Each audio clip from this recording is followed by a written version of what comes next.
पद हो गया। बोलिए जयकारी भगवान की। और सब कठरिया उसके जो चेला चाकर थे ना, जब नेता मारा जाने लगता है तो पीछे वाले अपने आप भागते छोड़ छाड़, तो सब कठरिया फेंक फेंक कर भागे। और जैसे भागे गठरियां खोली गई और गठरियों में बड़े लंबे चौड़े वस्त्र, कंस तो बड़ा लंबा चौड़ा और बाल बाल छोटे छोटे, तो जैसे तैसे उल्टे सीधे कपड़े पहने और चल दिया। और एक बात, इसके पहले कभी भी ग्वाल वालों ने ये सिले वस्त्र नहीं पहने थे, तो वस्त्र पहनने का तरीका भी इनको नहीं पता। आज वस्त्र पहन करके चले आगे, दर्जी मिला, भगवान के वस्त्रों को सही किया, मित्रों के वस्त्रों को सही किया, भगवान आगे चले। सुदामा नाम का माली मिला, माली आया, उसने भगवान श्याम और बलराम को मालाएं पहनाई।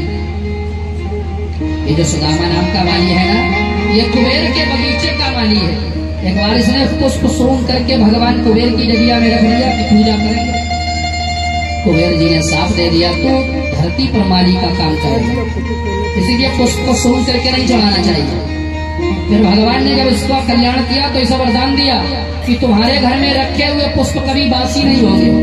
हम लोग अपने घर में रख लें तो बासी दोष लगता है, लेकिन माली के घर में पुष्प कभी बासी नहीं होते।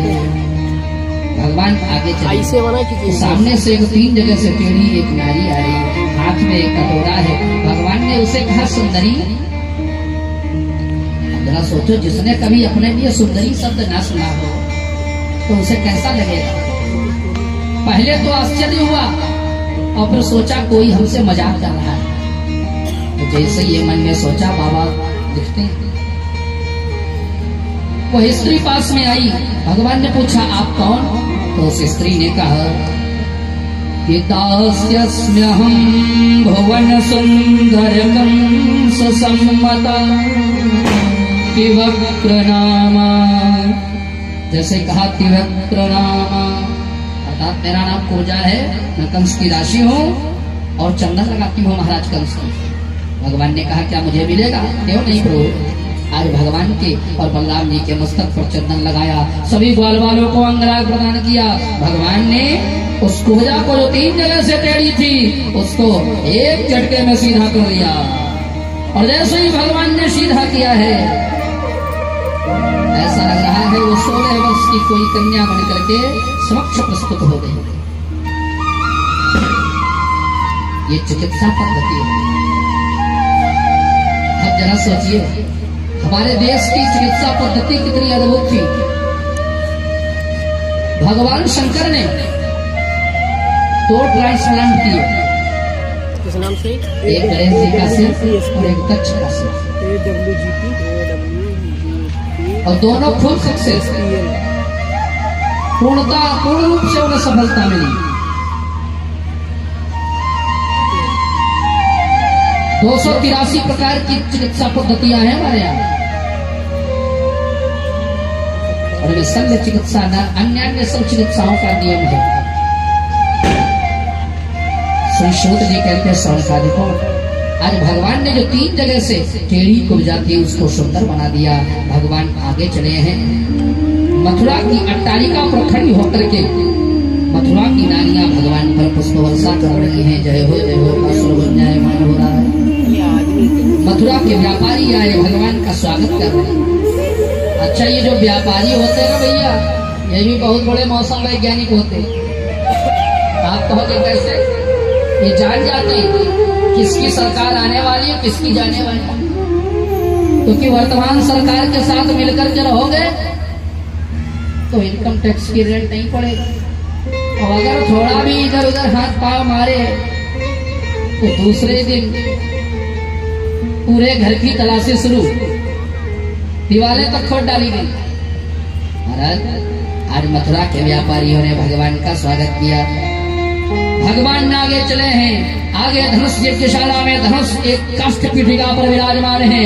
भगवान ने आगे बढ़ करके उस धनुष को उठाया, प्रत्यंचा चढ़ाई और प्रत्यंचा जैसे खींची, धनुष 2 खंडों में विभाजित हो गया। 700 सैनिक उस धनुष की रक्षा कर रहे थे।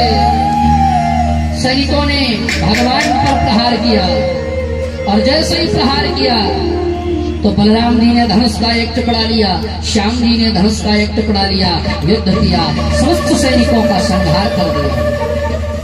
भगवान वापस आए और रात्रि विश्राम करके प्रातः काल धनुष यज्ञ का अंतिम दिवस है। आज नंद बाबा दूसरे मार्ग से गए हैं, सब सखा दूसरे मार्ग से गए।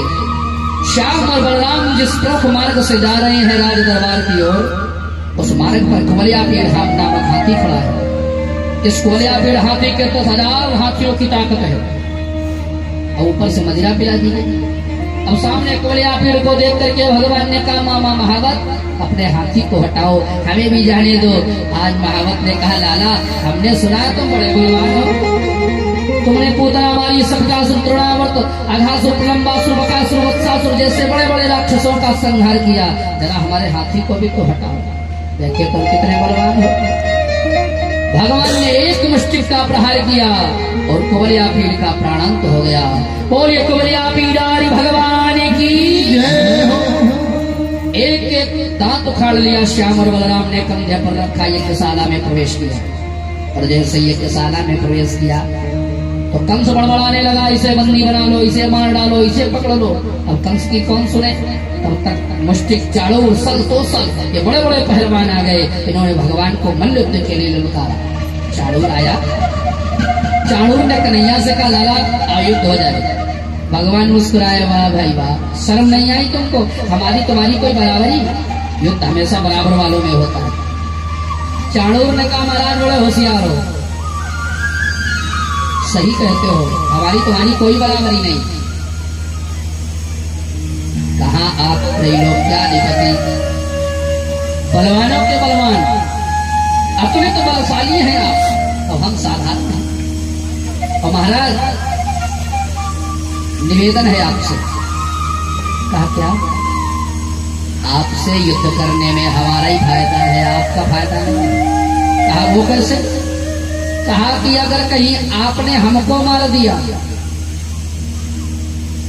या हमने आपको मार दिया, दोनों तरीके से हमारा फायदा। कहा ये बात समझ में नहीं आई तेरी। कहा कि महाराज अगर हमने आपको मार दिया, महाराज हमें पुरस्कार देंगे, और अगर गलती से कहीं हमने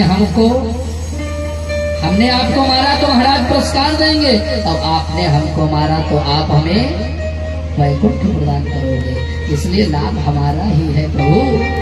आओ दो दो हाथ हो जाए। युद्ध प्रारंभ हुआ। भगवान ने चाणूर का वध किया, बलराम जी ने मुष्टिक का वध किया, शल्तोषर को समाप्त किया, कूट पहलवान को भी समाप्त किया।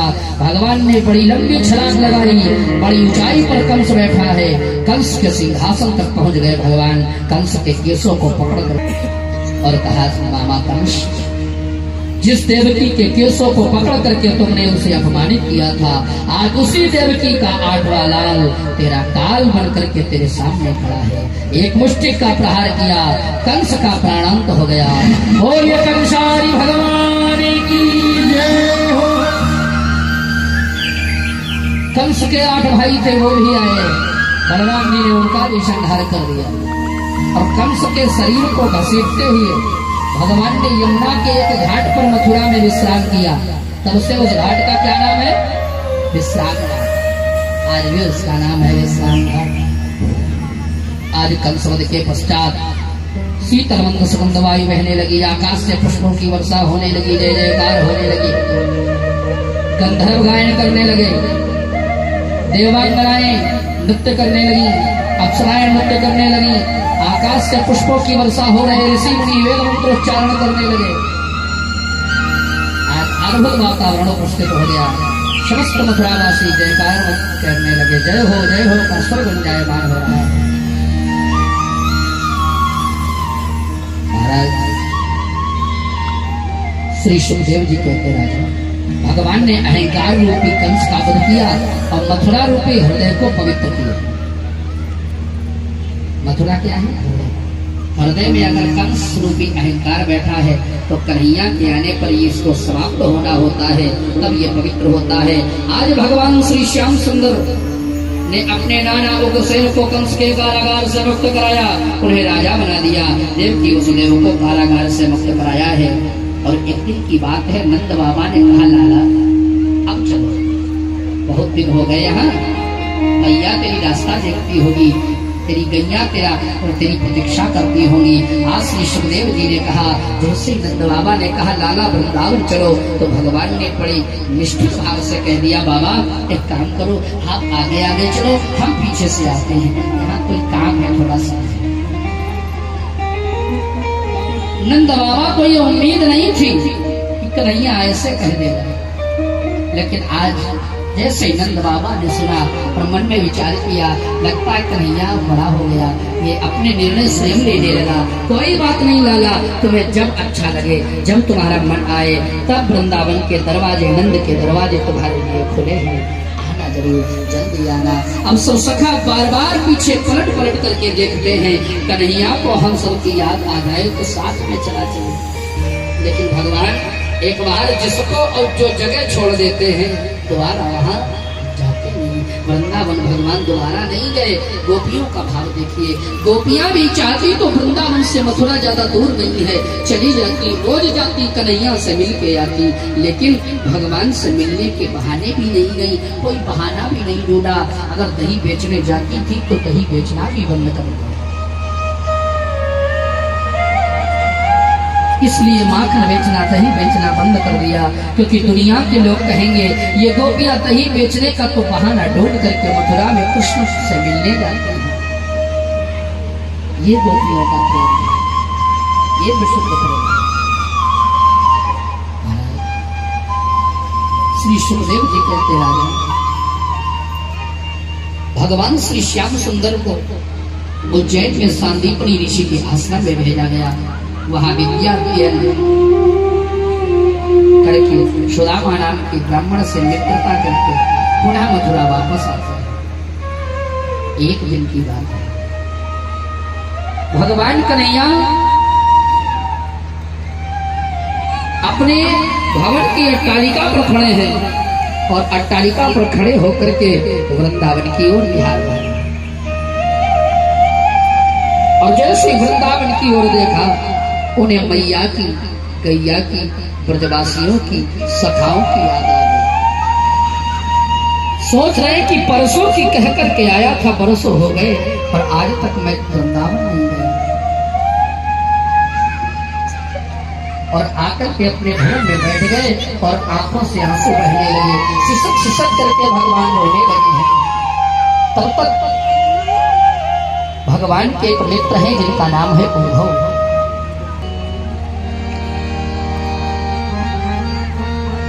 वृष्णीनां प्रवरो मंत्री कृष्णस्य दयिता सखा शिष्यो बृहस्पते साक्षात् उद्धवो मुनिसत्तमः। उद्धव जी महाराज बृहस्पति ऋषि के चेले हैं, और बृहस्पति का शिष्य होना अलग बात है, बृहस्पति होना अलग। उद्धव जी के मन में ज्ञान का अहंकार बैठा है कि नहीं मैं ज्ञानी हूँ।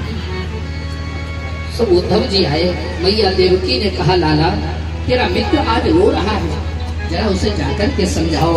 आज श्री उद्धव जी महाराज ने हंसते हुए कहा, अच्छा मैंने तो सुना था ये ब्रह्म है, मैंने तो सुना था ये परमात्मा है, ये नारायण है, ये वेदांत स्वरूप है, ये रो रहा है, चलो मैं समझाता हूँ। आज उद्धव जी महाराज आए और उद्धव जी महाराज ने कन्हैया के कंधे पर हाथ रखा, कहा लाला मैंने ये नहीं सोचा था कि तुम इस तरीके से रोओगे।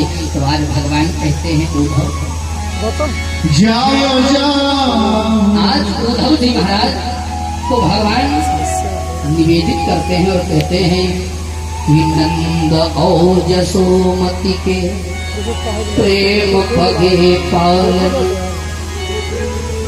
लालन को लालच लगावती, काहे रत्ना कर सुधाकर प्रभासोमणि, मंजु मृग नयन के गुण गण को गावती, जमुना कछारन की रंग रस रारन की, हंस विपिन बिहारन की हौस हम काहम सावती शुद्धि ब्रजवासिनी दिवैया सुख राशि की ऊधो नित हमको बुलावन को आवती।